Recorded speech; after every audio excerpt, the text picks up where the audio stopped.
ಪ್ರಿಯ ವೀಕ್ಷಕರೇ ನಮಸ್ಕಾರ. ನಮ್ಮ ಹಳ್ಳಿ ಸುದ್ದಿ ಯೂಟ್ಯೂಬ್ ಚಾನಲ್ಗೆ ತಮ್ಮೆಲ್ಲರೂ ಕೂಡ ಆತ್ಮೀಯವಾದ ಸ್ವಾಗತ. ಕರ್ನಾಟಕ ರೈತರಿಗೆ ಭರ್ಜರಿ ಸಿಹಿ ಸುದ್ದಿಯೊಂದು ಬಂದಿದೆ. ಹೌದು, ಸಾಲ ಮನ್ನಾ ಹಾಗೂ ಬೆಳೆ ಹಾನಿ ಪರಿಹಾರದ ಬಗ್ಗೆ ಮತ್ತೊಂದು ಬಿಗ್ ಅಪ್ಡೇಟ್ ಒಂದು ಬಂದಿದೆ.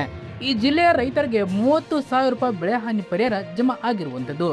ಹಾಗಾದ್ರೆ ಯಾವೆಲ್ಲ ಜಿಲ್ಲೆಗೆ ಬೆಳೆ ಹಾನಿ ಪರಿಹಾರ ಜಮಾ ಆಗಿದೆ, ಹಾಗೆ ಬರಗಾಲ ಘೋಷಿತ ಪ್ರದೇಶಗಳು ಯಾವೆಲ್ಲ ಇವೆ, ಹಾಗೆ ಸಾಲ ಮನ್ನಾ ಆಗೋದು ನಿಜನಾ, ಎಲ್ಲವನ್ನು ಕೂಡ ನಾನು ಈ ವಿಡಿಯೋದಲ್ಲಿ ಒಂದೊಂದಾಗಿ ತಿಳಿಸ್ಕೊಡ್ತಾ ಹೋಗ್ತೀನಿ. ದಯವಿಟ್ಟು ವಿಡಿಯೋನ ಎಲ್ಲೂ ಕೂಡ ಸ್ಕಿಪ್ ಮಾಡದೆ ಕೊನೆವರೆಗೂ ನೋಡಿ. ಹಾಗೆ ನಿಮ್ಮ ಜಿಲ್ಲೆ ಯಾವುದು ಎಂಬುದನ್ನು ನಮ್ಮ ಕಮೆಂಟ್ ಬಾಕ್ಸಲ್ಲಿ ಕಮೆಂಟ್ ಮಾಡಿ ತಿಳಿಸಿ. ಬನ್ನಿ, ಹಾಗಾದರೆ ಸಾಲ ಮನ್ನಾ ಹಾಗೂ ಬೆಳೆ ಹಾನಿ ಹಾಗೂ ಬರಗಾಲ ಘೋಷಿತ ಜಿಲ್ಲೆಗಳು ಯಾವ್ಯಾವು ಎಲ್ಲವನ್ನು ಕೂಡ ನಾನು ಇಲ್ಲಿ ತಿಳಿಸ್ಕೊಡ್ತಾ ಹೋಗ್ತೀನಿ.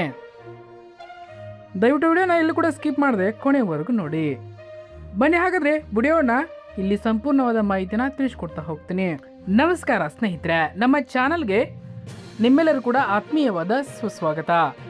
ಇವತ್ತಿನ ವಿಡಿಯೋದಲ್ಲಿ ರಾಜ್ಯದ ಎಲ್ಲ ರೈತ ಬಾಂಧವರಿಗೆ ಅತ್ಯಂತ ಪ್ರಮುಖವಾದ ಮತ್ತು ಸಂತಸದ ಸುದ್ದಿ ಒಂದು ತಂದಿದ್ದೇವೆ. ಹೌದು, ರಾಜ್ಯದಲ್ಲಿ ಮಳೆ ಅಭಾವದಿಂದ ತೊಂದರೆಗೊಳಗಾದ ಸುಮಾರು 18 ಜಿಲ್ಲೆಗಳನ್ನು ಬರಪೀಡಿತ ಜಿಲ್ಲೆಗಳೆಂದು ಪರಿಗಣಿಸುವ ಪ್ರಕ್ರಿಯೆ ಮತ್ತು ಪರಿಶೀಲನೆಗಳು ವೇಗವಾಗಿ ನಡೆಯುತ್ತಿವೆ. ಇದರ ಜೊತೆಗೆ ಸಾಲ ಮನ್ನಾ ವಿಷಯಕ್ಕೆ ಸಂಬಂಧಿಸಿದಂತೆ ಕರ್ನಾಟಕದಿಂದ ಸಿಕ್ಕಿರುವ ಲೇಟೆಸ್ಟ್ ಅಪ್ಡೇಟ್ ಏನು, ಇಡೀ ರಾಜ್ಯದ ರೈತರಿಗೆ ಸಾಲ ಮನ್ನಾ ಆಗುತ್ತಾ ಅಥವಾ ನಿರ್ದಿಷ್ಟ ಜಿಲ್ಲೆಗಳಿಗೆ ಮಾತ್ರವೇ?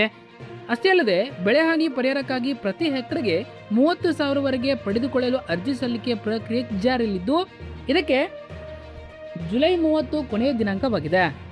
ಅರ್ಜಿ ಸಲ್ಲಿಸಲು ಯಾವೆಲ್ಲ ದಾಖಲೆಗಳು ಬೇಕು, ಪಹಣಿಗೆ ಆಧಾರ್ ಲಿಂಕ್ ಮಾಡುವುದು ಯಾಕೆ ಕಡ್ಡಾಯ, ಈ ಎಲ್ಲ ವಿವರಗಳನ್ನ ಈ ವಿಡಿಯೋದಲ್ಲಿ ಸಂಪೂರ್ಣವಾದ ಮಾಹಿತಿಯನ್ನು ನಾನು ತಿಳಿಸ್ಕೊಡಲಿದ್ದೇನೆ.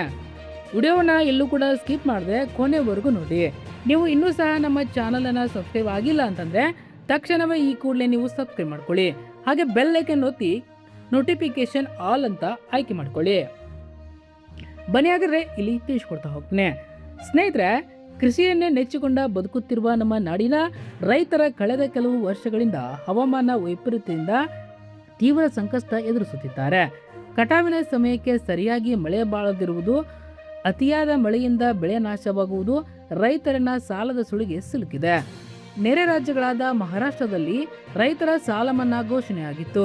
ಹಾಗೆಯೇ ತಮಿಳುನಾಡಿನಲ್ಲಿಯೂ ಕೂಡ ಪ್ರತಿಯೊಬ್ಬ ರೈತನಿಗೆ 50,000 ವರೆಗೆ ಸಾಲದ ಪರಿಹಾರ ಕೊಡುಗೆಯನ್ನ ನೀಡಲಾಗಿತ್ತು. ಇದೇ ಮಾದರಿಯಲ್ಲಿ ಕರ್ನಾಟಕದಲ್ಲೂ ಕೂಡ ಭಾರಿ ಗ್ಯಾರಂಟಿ ಯೋಜನೆಗಳಿಗೆ ಮಾತ್ರ ಆದ್ಯತೆ ನೀಡಿದೆ. ಸಂಕಷ್ಟದಲ್ಲಿರುವ ರೈತರಿಗೆ ಸಾಲ ಮನ್ನಾದಂಥ ದೊಡ್ಡ ನೆರವು ನೀಡಬೇಕು ಎಂದು ರೈತ ಸಂಘಟನೆಗಳು ಹಾಗೂ ಸಾರ್ವಜನಿಕರು ಸರ್ಕಾರಕ್ಕೆ ಸುದೀರ್ಘ ಮನವಿಗಳನ್ನು ಸಲ್ಲಿಸುತ್ತಲೇ ಬಂದಿದ್ದಾರೆ. ಉಪಮುಖ್ಯಮಂತ್ರಿಗಳು ಡಿ.ಕೆ. ಶಿವಕುಮಾರ್ ಅವರು ಈ ವಿಷಯವಾಗಿ ನೀಡಿರುವ ಮಾಹಿತಿ ಪ್ರಕಾರ ರಾಜ್ಯದಲ್ಲಿ ವಿಶೇಷವಾಗಿ ಉತ್ತರ ಕರ್ನಾಟಕ ಭಾಗ ಸೇರಿದಂತೆ ತೀವ್ರ ಬರ ಎದುರಿಸುತ್ತಿರುವ ಪ್ರದೇಶಗಳಲ್ಲಿ ಪರಿಶೀಲನೆ ನಡೆಸಲಾಗ್ತಾ ಇದೆ. ಬಡ ಹಾಗೂ ಅತಿ ಸಣ್ಣ ರೈತರ ಸಾಲದ ಸ್ಥಿತಿಗತಿಗಳನ್ನು ಸರ್ಕಾರ ಪರಿಶೀಲಿಸುತ್ತಿದೆ. ಒಂದು ವೇಳೆ ಸರ್ಕಾರ ಸಾಲ ಮನ್ನಾಗೆ ಅಂತಿಮ ಅಂಕಿ ಹಾಕಿದರೆ ರೈತರು ನಿರೀಕ್ಷಿಸುತ್ತಿದ್ದಂತೆ 1 ಲಕ್ಷ ಅಥವಾ 2 ಲಕ್ಷದಷ್ಟು ದೊಡ್ಡ ಮಟ್ಟದ ಸಾಲ ಮನ್ನಾ ಆಗದೇ ಇರಬಹುದು. ಆದರೆ ಅಂದಾಜು 50,000ದಿಂದ 75,000 ವರೆಗೆ ಸಾಲ ಮನ್ನಾ ಅಥವಾ ಸಾಲ ಪರಿಹಾರ ಸಿಗುವ ಸಾಧ್ಯತೆಗಳ ಬಗ್ಗೆ ಚರ್ಚೆಗಳು ನಡೆಯುತ್ತಿವೆ.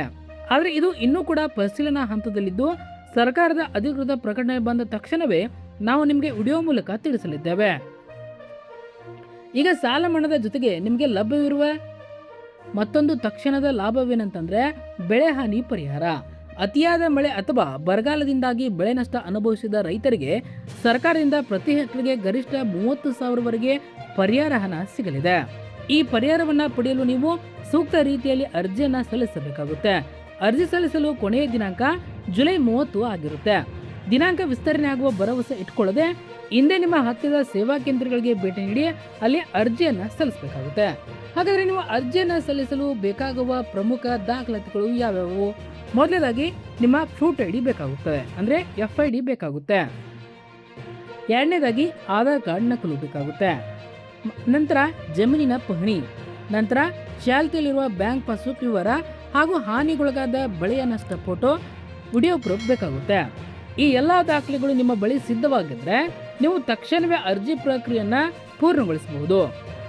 ಏನು, ಪಹಣಿಗೆ ಆಧಾರ್ ಲಿಂಕ್ ಕಡ್ಡಾಯವಾಗಿದೆ. ಹೌದು ಸ್ನೇಹಿತರೆ, ಇಲ್ಲಿ ಮತ್ತೊಂದು ಅತ್ಯಂತ ಪ್ರಮುಖವಾದ ಎಚ್ಚರಿಕೆಯ ಸಂದೇಶವೊಂದು ಇದೆ. ಅದೇನಪ್ಪ ಅಂತಂದ್ರೆ ನೀವು ಬೆಳೆ ಹಾನಿ ಪರಿಹಾರ ಪಡೆದುಕೊಳ್ಬೇಕಿದ್ರೆ ಭವಿಷ್ಯದಲ್ಲಿ ಸರ್ಕಾರ ಸಾಲ ಮನ್ನಾ ಜಾರಿಗೊಳಿಸಿದಾಗ ಅದರ ಲಾಭ ಪಡೆಯಬೇಕಿದ್ರೂ ಕೂಡ ಅಥವಾ PM ಕಿಸಾನ್ ಫಸಲ್ ಬಿಮಾ ಯೋಜನೆ ಟ್ರ್ಯಾಕ್ಟರ್ ಮತ್ತು ಬೋರ್ವೆಲ್ ಸಬ್ಸಿಡಿಗಳನ್ನು ಪಡೆಯಬೇಕಿದ್ರೂ ಸಹ ನಿಮ್ಮ ಜಮೀನಿನ ಪಹಣಿಗೆ ಆಧಾರ್ ಲಿಂಕ್ ಕಡ್ಡಾಯವಾಗಿದೆ. ಯಾಕಂದ್ರೆ ಒಂದು ವೇಳೆ ನಿಮ್ಮ ಪಹಣಿಗೆ ಆಧಾರ್ ಲಿಂಕ್ ಆಗಿಲ್ಲದಿದ್ರೆ ಸರ್ಕಾರದ ಯಾವುದೇ ಯೋಜನೆಯ ಹಣ ನೇರವಾಗಿ ನಿಮ್ಮ ಖಾತೆಗೆ ಜಮಾ ಆಗುವುದಿಲ್ಲ. ಹಾಗಾದ್ರೆ ಈ ಲಿಂಕ್ ಮಾಡಿಸೋದು ಹೇಗೆ? ಹೌದು, ನಿಮ್ಮ ತಾಲೂಕಿನ ಗ್ರಾಮ ಪಂಚಾಯಿತಿ ಕಚೇರಿಗೆ ಅಥವಾ ಗ್ರಾಮ ಲೆಕ್ಕಾಧಿಕಾರಿಗಳ ಕಚೇರಿಗೆ ಹೋಗಿ ನೀವು ಅಲ್ಲಿ ನಿಮ್ಮ ಜಮೀನಿನ ಪಹಣಿ, Aadhaar card, passport size photo, Aadhaar link ಆಗಿರುವ ಮೊಬೈಲ್ ಸಂಖ್ಯೆಯನ್ನು ನೀಡಿ ತಕ್ಷಣವೇ ಪಹಣಿ ಆಧಾರ್ ಶೀಘ್ರವಾಗಿ ಲಿಂಕ್ ಮಾಡಿಸ್ಕೊಳ್ಬೇಕಾಗುತ್ತೆ. ನೀವು ಅರ್ಜಿಯನ್ನು ಎಲ್ಲಿ ಸಲ್ಲಿಸಬೇಕು?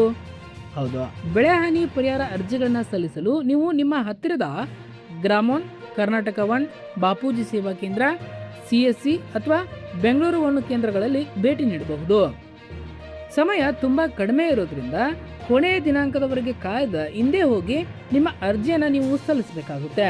ಈಗಾಗಲೇ ಯಾರ್ಯಾರು ಅರ್ಜಿ ಸಲ್ಲಿಸಿದ್ದೀರಿ ಹಾಗೂ ನಿಮ್ಮ ಜಿಲ್ಲೆ ಯಾವುದು ಎಂಬುದನ್ನು ನಮ್ಮ ಕೆಳಗೆ ಕಾಮೆಂಟ್ ಮಾಡಿ ತಿಳಿಸಿ.